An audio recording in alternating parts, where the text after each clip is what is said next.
den Zustand liebevoller Aufmerksamkeit trainieren. Das kleine Baby packt das Stuhlbein, zieht sich hoch, hält sich fest, schaut sich stolz um, dreht sich unbeholfen zu den Zuschauern, lässt los, macht 2, 3 unbeholfene Schritte und fällt. Und alle rollen mit den Augen, stöhnen. Einer sagt, das schafft er nie. Ein anderer murmelt, was für ein Loser. Papa schnauzt, du Versager. Und Mama schnappt, jetzt hat dich Mama nicht mehr lieb. So läuft das doch, wenn jemand laufen lernt, oder? Schließlich ist das Leben kein Ponyhof. Natürlich ist das Unsinn. Ich kenne niemanden, der seine Kinder so behandelt. Im Gegenteil, manche neigen zum Überbehüten. Und dann denke ich, ach, lasst sie doch mal hinfallen. Wie sollen sie denn sonst lernen, wieder aufzustehen? Ein Leben ohne Fallen ist für mich unvorstellbar. Und ich bin mir nicht sicher, ob es überhaupt erstrebenswert wäre. Aber das ist ein anderes Thema. Stattdessen soll es heute um den im überspitzten Beispiel vernachlässigten Aspekt der Achtsamkeit gehen, nämlich Loving Kindness, liebevolle Freundlichkeit oder kurz Güte.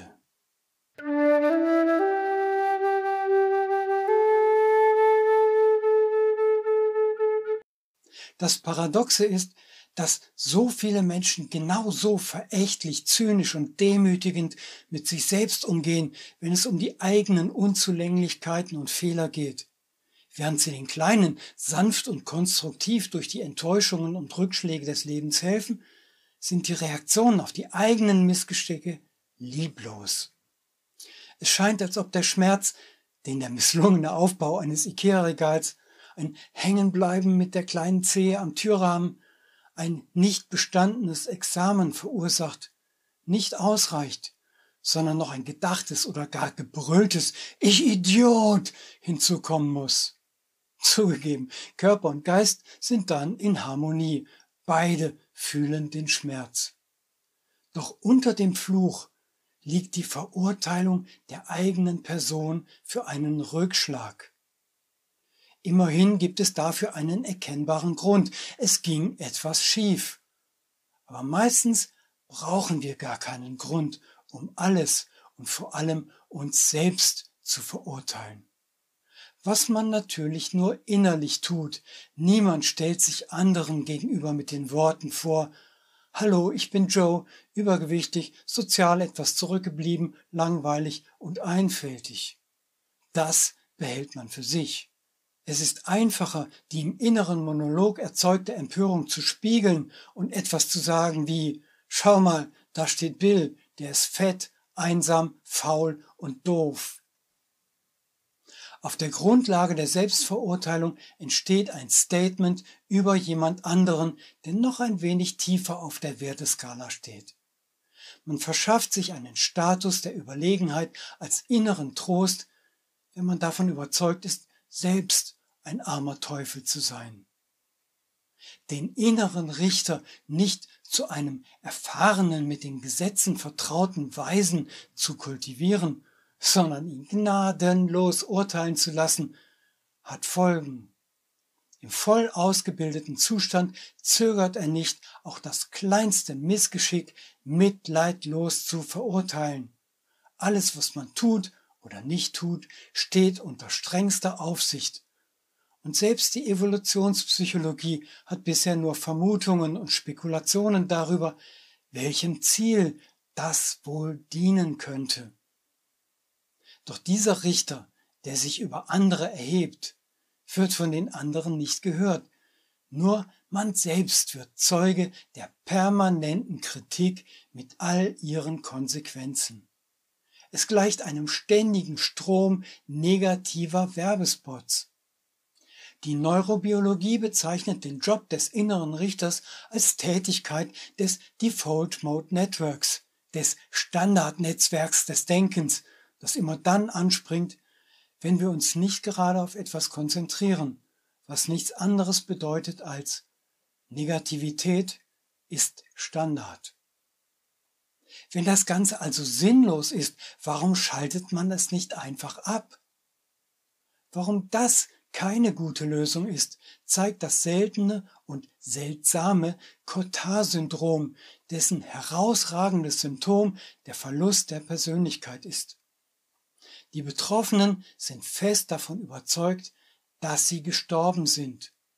Sie fühlen sich innerlich tot wie wandelnde Leichen und wünschen sich nichts sehnlicher, als ihren körperlichen Zustand an den ihrer Seele anzupassen. Das Default Mode Network hält uns somit nicht nur am Leben, weil es uns fortwährend vor Gefahren und Problemen warnt, es hält uns auch lebendig. Deswegen mit sich zu hadern, ist ungefähr so sinnvoll, wie sich über die Schwerkraft zu beschweren, die uns beim Fallen Knochenbrüche beschert und uns dauernd bücken lässt, wenn wir etwas nicht gut festhalten. Kann man machen, aber bringt's was? Ich meine, außer schlechter Laune. Das ist es, worum es bei der Meditation geht. Es akzeptieren, es wahrnehmen, aber sich nicht daran abarbeiten. Möge das Denken tun, wozu es geschaffen ist. Ich mag einfach nicht mehr emotional darauf reagieren. Weder dadurch, dass ich einsteige und mich in negatives Denken vertiefe, noch indem ich mich dafür verurteile.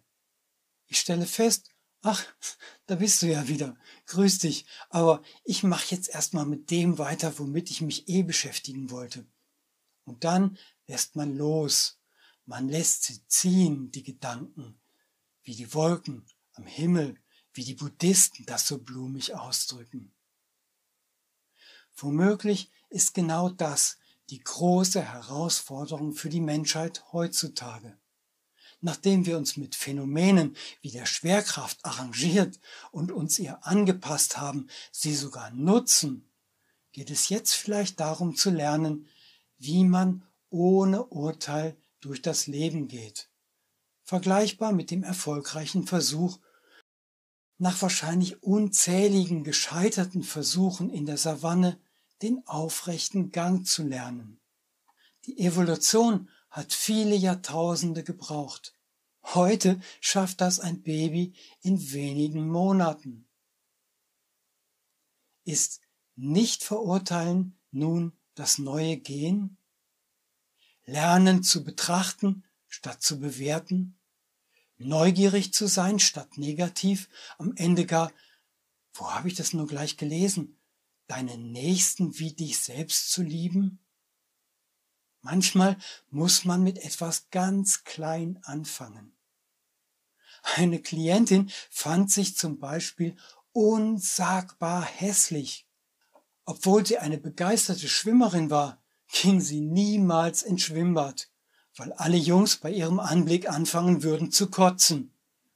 Wie bitte? Ja, das hat sie wörtlich so gesagt. Sie muss die hässlichste Person der Welt gewesen sein. Merkwürdigerweise ist mir das nie aufgefallen. Ich stellte ihr die Aufgabe, etwas an sich zu finden, das nicht hässlich war. Und tatsächlich, da gab es etwas. Ihr Ohr.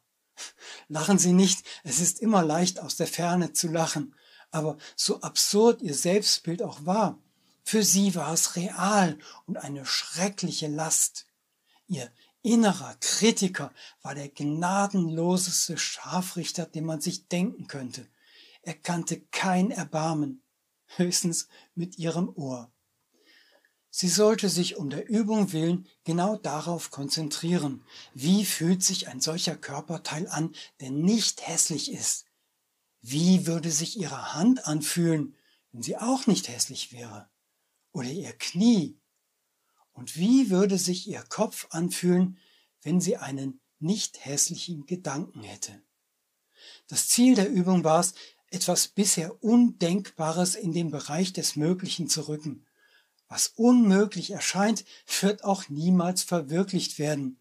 Man muss schon anfangen, daran zu zweifeln. Vielleicht ist es doch nicht ganz so, wie man immer dachte. Aber machen wir uns nichts vor, das Denken und seine Überzeugungen sind hartnäckig. Man wirft alte Denkmuster nicht von heute auf morgen über Bord und denkt und glaubt fortan etwas anderes. Immer wieder zieht einen die Gewohnheit in das alte Muster zurück. Man muss achtsam, geduldig und nachsichtig sein und darf sich nicht gleich dafür verurteilen, dass man jemanden, etwas oder sich selbst verurteilt. Diesen Kreislauf des Ich verurteile mich, weil ich mich verurteile, überhaupt zu bemerken, ist schon ein ganz wichtiger Schritt. Und hier kann nun Loving Kindness ins Spiel kommen, wie eine Variante in der Achtsamkeitspraxis genannt wird. Liebevolle Güte lehrt uns vergebend, nachsichtig, geduldig, liebevoll eben mit uns selbst wie mit unseren Mitmenschen umzugehen. Sie bringt inneren Frieden. Und wenn immer mehr Menschen innerlich friedlich sind, kann sich das auch in der äußeren Welt widerspiegeln. Und ganz ehrlich, das kann man üben. Selbst wenn sich im Inneren alles dagegen sträubt, weil man vielleicht jahrzehntelang das Verurteilen einstudiert und zum Teil der eigenen Identität gemacht hat. Um das zu tun, braucht es nicht viel. Zuallererst einen ruhigen Ort, an dem man ungestört ist. Sie können sich dem Thema aus zwei Richtungen nähern. Konzentrieren Sie sich auf etwas, das Sie an sich selbst mögen, und lassen Sie das gute Gefühl auf Ihr ganzes Wesen übergreifen. Oder nehmen Sie das Gegenteil, etwas, das Sie nicht mögen, und weichen diese alte, unerbittlich starre Haltung auf. Versuchen Sie das nicht über das Denken, das wird Ihnen vermutlich einzureden versuchen, dass dies ein ödes und nutzloses Unterfangen ist und dass es ungefähr 2 Millionen gute Gründe dafür gibt, es nicht zu mögen. Soll ich sie mal aufzählen? Und schon sitzen Sie wieder im Gedankenloop, der die Meditation zerstört. Nehmen Sie den Weg über den Körper, konzentrieren Sie sich auf das, was Sie nicht mögen und lenken Ihre Aufmerksamkeit dann durch den Körper und spüren auf, an welcher Stelle es sich manifestiert.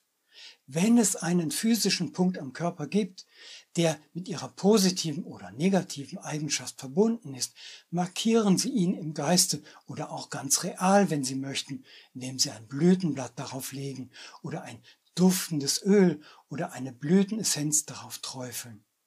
Seien Sie in jedem Fall vorsichtig. Wenn Ihnen negative Gedanken durch den Kopf gehen, seien Sie nett zu ihnen, auch zu diesen negativen Gedanken. Sagen Sie ihnen etwas wie Danke, aber nicht jetzt. Beachten Sie, dass Sie sich auf einen Holzweg begeben, wenn Sie jetzt der Verlockung zur Selbstkritik nachgeben. Springen Sie nicht auf das Gedankenkarussell der negativen Gedanken auf. Lassen Sie es ruhig weiter rotieren und wenden sich lieber Wichtigerem zu. Seien Sie freundlich, aber bestimmt. Helfen Sie Ihrem achtsam denkenden inneren Kind aufzustehen, aber geben Sie ihm nicht die Schuld, wenn es mal fällt. Wenn es wieder fällt, helfen Sie ihm eben wieder.